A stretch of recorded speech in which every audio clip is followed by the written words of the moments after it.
global meditation series. The impetus for this is, in July, in the smallest of apartments, under the umbrella of a pandemic and the usual heel of systemic racism, I got this email from a friend inviting me to participate in an international occurrence, a world peace meditation. And I found myself kind of alone in my bed, eyes closed, having this transcendental experience. So physically being connected to no one, but connected to everyone simultaneously. And so I had this vision of, the energy emanating from our individual bodies and rising into the atmosphere, intermingling, coalescing, and into kind of one entity, but healing the expanse along the way, and kind of leaving the planet, and, a great sci-fi vision. But I could feel it in my body, and kind of the feeling of being isolated left me. And it was one of the highlights of this challenging time. And so since then, I have had the impulse and kind of fighting the call to kind of help organize another global meditation. And so reached out to a few of my friends, in particular, Claudia Pena and Michelle Wu, about not recreating that moment, but providing a space for the world to kind of stand together in a frequency that could provide some healing, and maybe a different kind of conversation as a byproduct. So from there, I say that today, this is not a call for a return to normal, because there is no normal, just the illusion of it. But we're calling for a return to source. And as Miguel said in one of our previous meetings, we can all agree that this all started from nothing. It's very Seinfeldian, a nothing. We can agree on a nothing. And so from there, we can become rooted in source. And so I'd like to stop there and pass it on to the wonderful Claudia Pena. Thank you. Thank you, Tony. Every time you speak, I wish you'd speak just a little longer, though. I wanted to hear more about that. One of the things that's been on my mind in connection to what you just said is, I have this theory that humanity has been around a few times, and that because we mess up big enough, the earth spits us out, and then we start all over again. We get a new chance to do it right. And I think the thing that ends up happening that leads to our demise is this idea of competition and seeing each other as isolated individuals, and forgetting that we're all connected into one organism. Because it's almost like the body fighting against itself when we fight each other and don't recognize each other as ourselves. There's this old Mayan poem. Oh, Miguel, I've been meaning to share it with you. There's this old Mayan poem that says, I am you and you are me. When I hurt myself, I hurt you. And when I love myself, I love you. And it's that, I think it's the truest thing that anyone can ever say. And yet we keep failing historically over eons. There have been different civilizations that attempted to do it right and, missed the mark. And we're here, I think, at a crossroads in this moment. And we have this huge opportunity to recognize the connection of us all, the intergalactic connection of us all, and the fact that we are one. And there's so many of us that have already caught on. There's so many people that see it exactly this way. And it's up to us to ensure that we model it well enough that other folks can join us so that we don't get spit out. because that's definitely a possibility. Mother Earth turning around and saying, you know what? I've had enough of y'all. Later for you, to the left. But I feel confident that there are so many of us thinking about this in so many different ways, in so many different spaces. There's all these different communities that are thinking about these things and manifesting it in the ways that make sense to their people. So I feel confident that we can get there.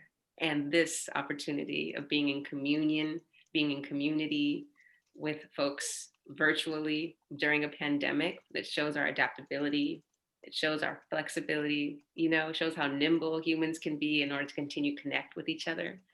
But we will make it happen under any circumstances. That's the beauty of being us. I'm going to hand it off now to Michelle. Thank you, Claudia, and thank you, Tony. I've been having a lot of conversations lately about what it means to be awake in this moment. And I've been thinking about what that means for me. And I've noticed that a lot of folks can pinpoint a moment in their memory where they woke up, something that shook them at their core, something that really threw everything into question. And it's interesting because I don't have a very good memory.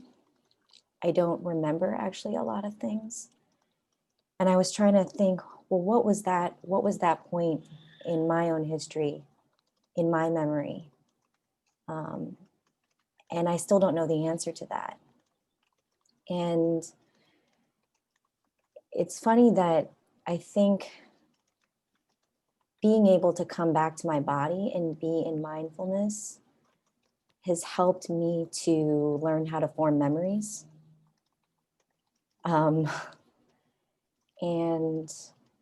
it has also helped me to unleash my creativity. There's a poet that I listen to often, and he talks about how our artistry, our creativity is directly connected to our ability and capacity to be vulnerable and to incarnate and actually physically express that vulnerability.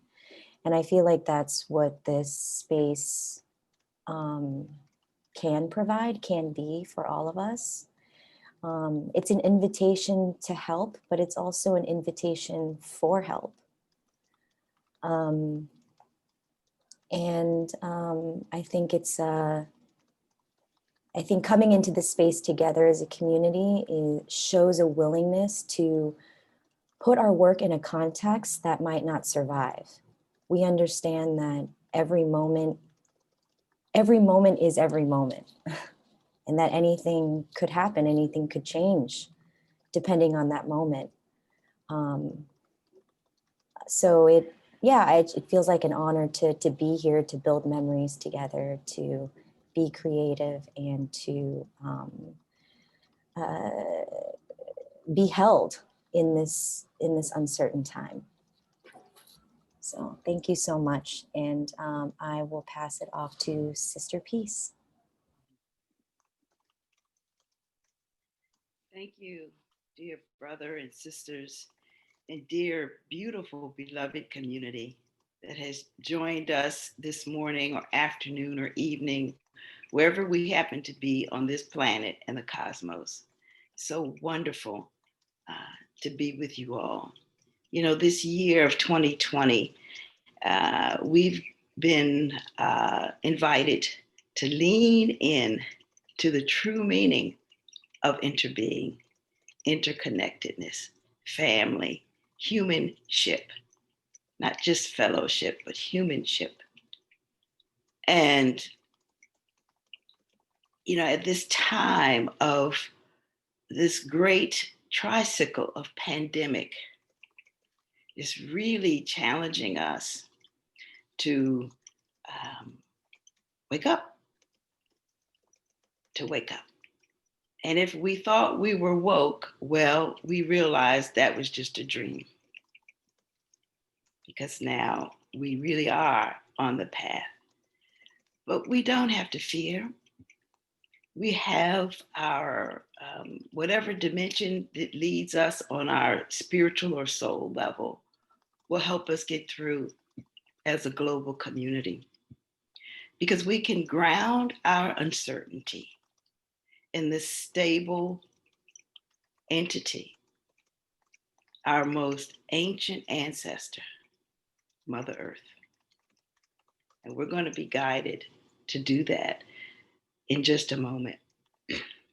So at this anniversary of the first March of the Wide Awakes, it awakens in me an ancestral memory of Dr. King, Gandhi, Thich Nhat Hanh, iconic walkers, iconic wide awakers who walked for liberation, civil rights, human rights, and peace.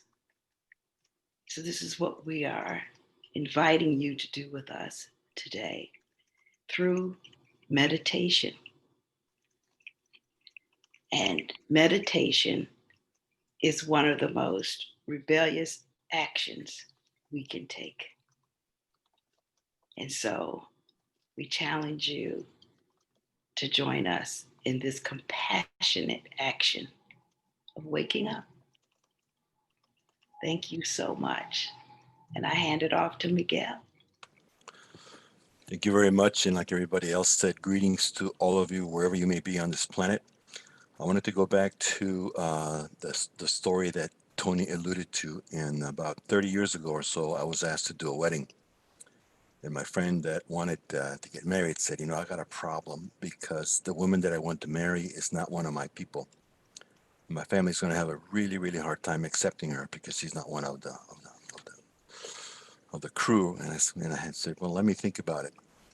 And then I realized that creation stories, no matter where you come from in the world, they all start the same way. In the beginning, there was nothing but that darkness. And out of that darkness, all kinds of things and magical, crazy, beautiful things emerge through the emergence of water, fire, earth is created, and all kinds of things, butterflies, you know, rainbows, waterfalls, cappuccinos, all those things come. So if I work my way back to the beginning, no matter who showed up, how are they going to argue with nothing? You know, because you can't. So in that sense, today, I want us to remember, a deep remembering of where we come from. Basically, rooted and not compromised, confined, constricted, or immobilized by an ism, an ist, a belief system, a philosophy, or a tenet, but deep unconditional memory. A friend of mine who's a poet from Guatemala, his name is Humberto Acabal, said this in a poem. Roots tell us through the flowers what the earth is like on the inside. So what's really important is to feel yourself a root, uniquely connected to spirit. And how are you going to manifest as a flower in this world? Billions of us are all have a root into spirit and have the possibility to manifest as a flower. And the other invitation too is there's a lot of emotion running right now, a lot of feeling about what is happening in the world. And so to me, one of the key things in being able to deal with this is how to put that emotion into that feeling into the earth again. I was asked to go downtown LA. I live in Los Angeles, California, about 3 months ago to do a prayer before one of the demonstrations for Black Lives Matter. And then I realized what's important is what are we going to do with all that energy? Because, and this is what I said to the folks that there was about 400 or 500 people there in front of City Hall that morning. And I said, we are here because our ancestors did not know how to get along with each other. And so we have to pray for them retroactively. And also the fact that we're here because we don't want our descendants to inherit this crazy madness all over again. We don't want to be repeating this 30 years, 40 years, 50 years from now. So what are we going to do? Embrace the burden. And part of what we feel right now is the anger, the frustration, the fear, the resentment of all that's happening. It's okay to feel it.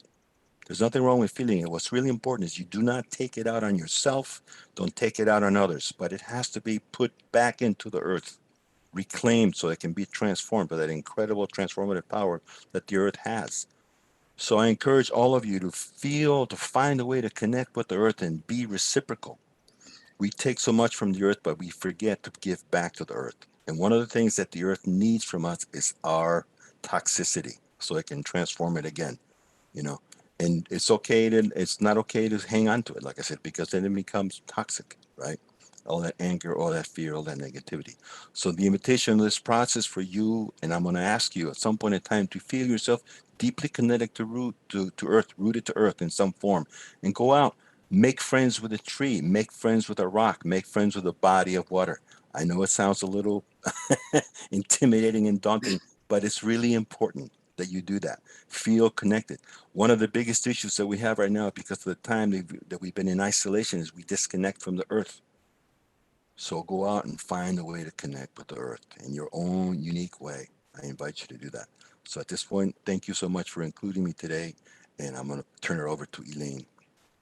Thank you, Miguel. And thank you for those beautiful words, rooting into spirit, rooting into spirit. And as we root into spirit, we're going to do a meditation practice called metta meditation. It's a Pali word that means loving kindness. And we are going to root ourselves into loving kindness because we know that loving kindness is what heals us, right? And I want to talk a little bit about meditation and what that's doing for us. And as we know that meditation and meditative experiences help us to feel comfortable, it helps us to feel relaxed, but it's also training our brains to see what is real. And as we're experiencing two pandemics right now, we're experiencing the COVID pandemic and we're experiencing a pandemic of racism and police brutality. We're dealing with these two pandemics on the daily, whether we see it in person, up close, or whether we're seeing this on the news, right?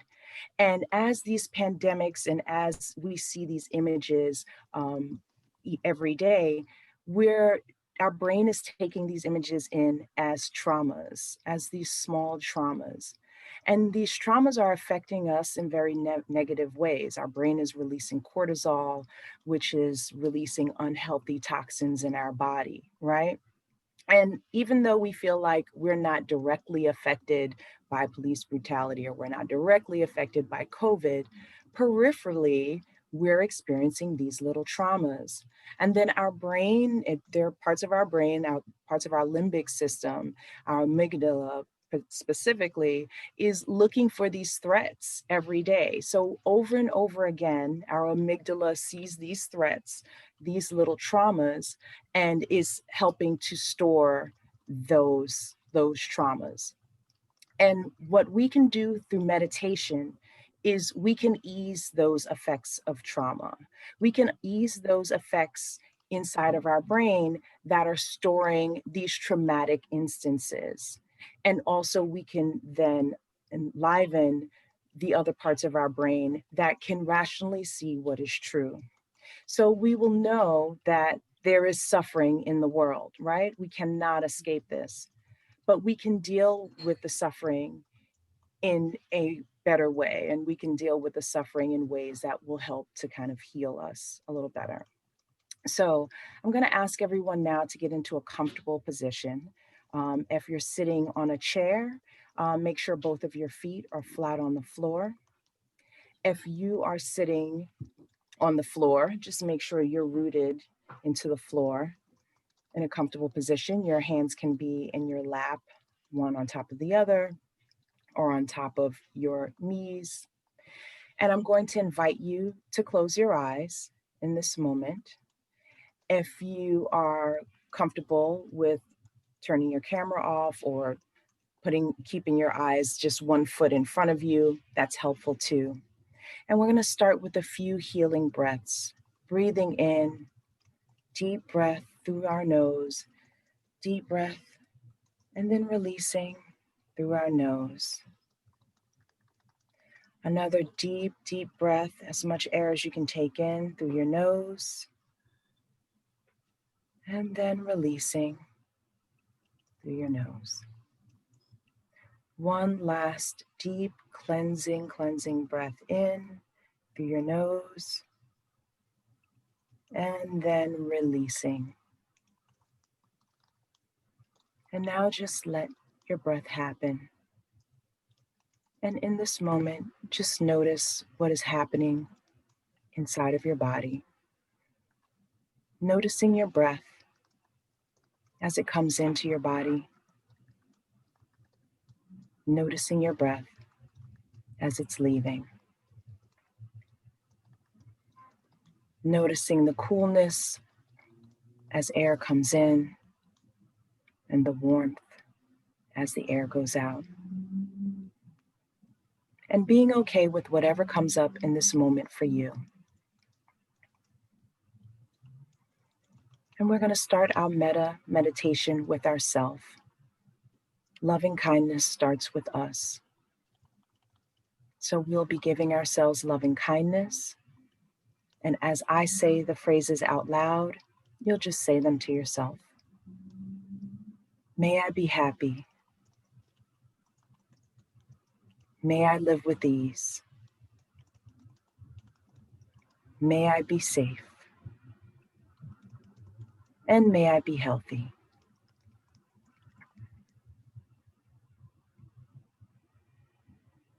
May I be happy. May I live with ease. May I be safe. And may I be healthy. And then we're going to give loving kindness to all of those who may be suffering in the world. Sending all beings in the world who are suffering loving kindness. May all beings everywhere who are suffering be happy. May all beings who are suffering live with ease. May they be safe. And may all beings be healthy.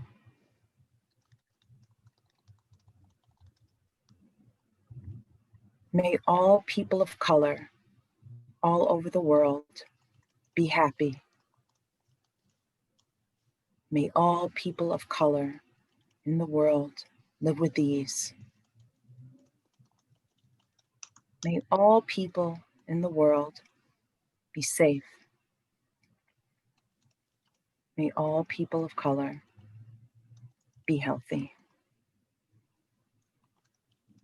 Sending your whole heart out to others.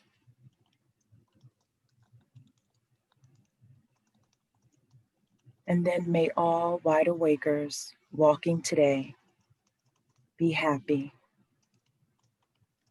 May all those walking today live with ease. May all wide awakers everywhere around the world be safe. And may all those walking today be healthy. Sending your whole heart to those walking.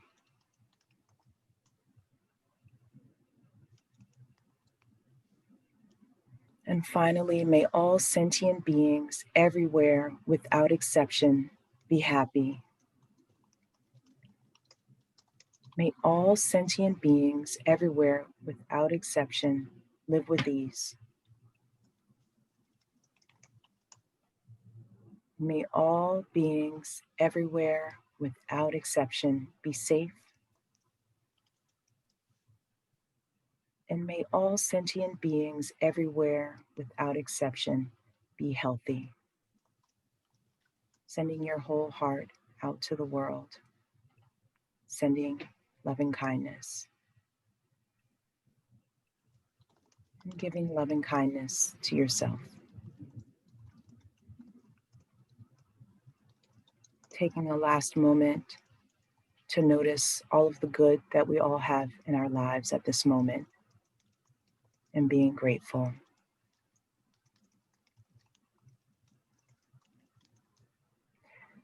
And when you're ready, you can open your eyes.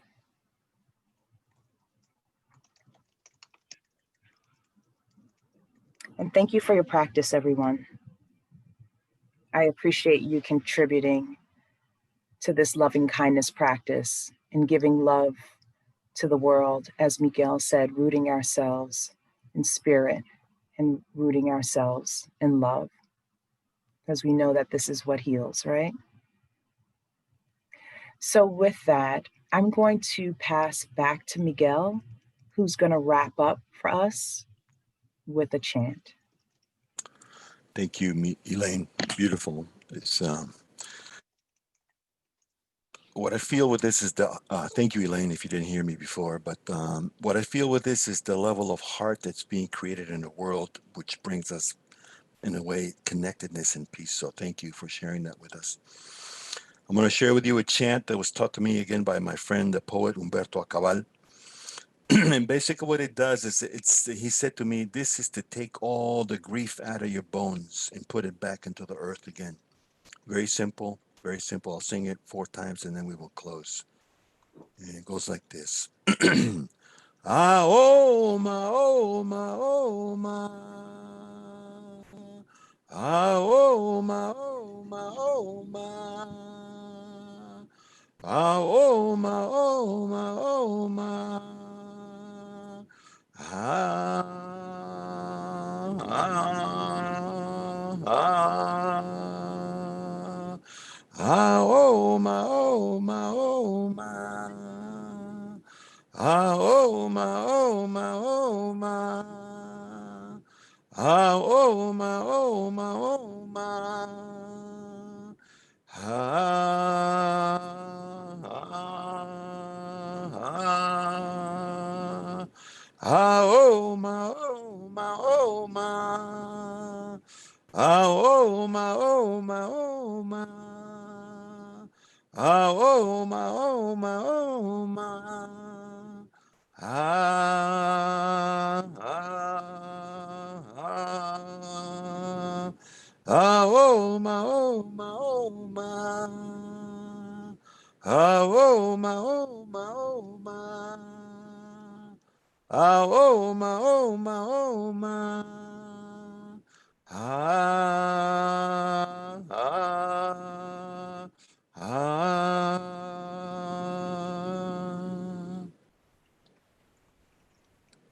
Maltiosh. Thank you, Miguel. I'd like to thank everyone for standing in source with us today. I'd also like to wish everyone a happy Wide Awakes Day. I couldn't think of a better group of entities to start this day with. We'll do this again next month. And as I kind of like to say now, and so we are. Thank you.